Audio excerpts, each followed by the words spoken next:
Oi, gente, voltei hoje para ensinar vocês a fazer o delineado colorido.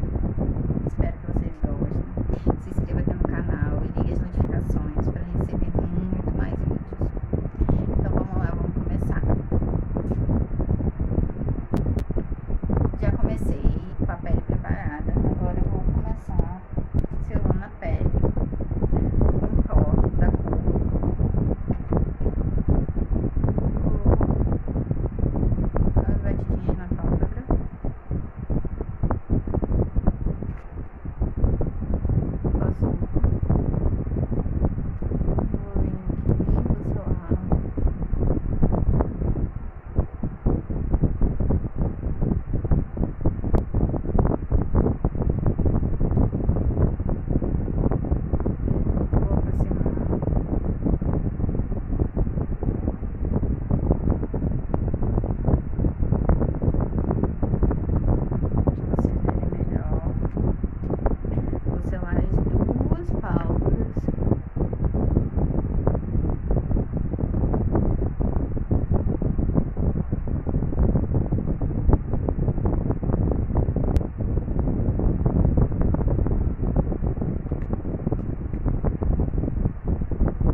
depois volta com ele.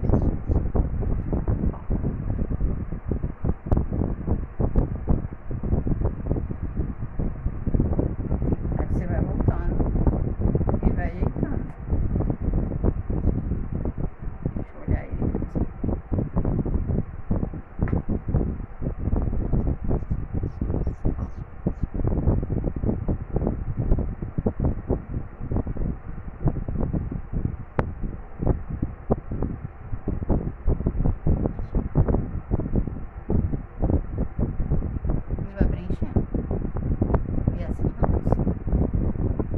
A Bruna Tavares, dona dos BT Velvet, faz muito delineado colorido.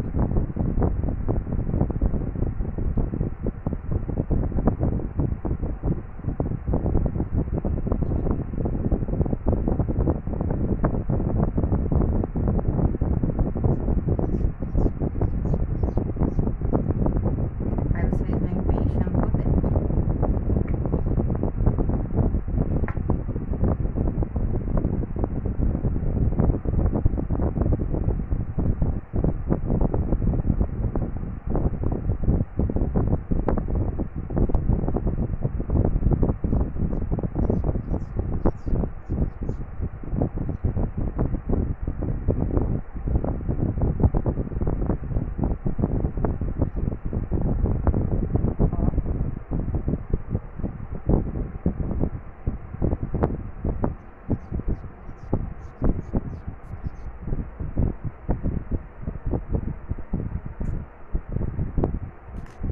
Vou passar a máscara, vou botar cílios e já volto. Vou mostrar a vocês a máscara que eu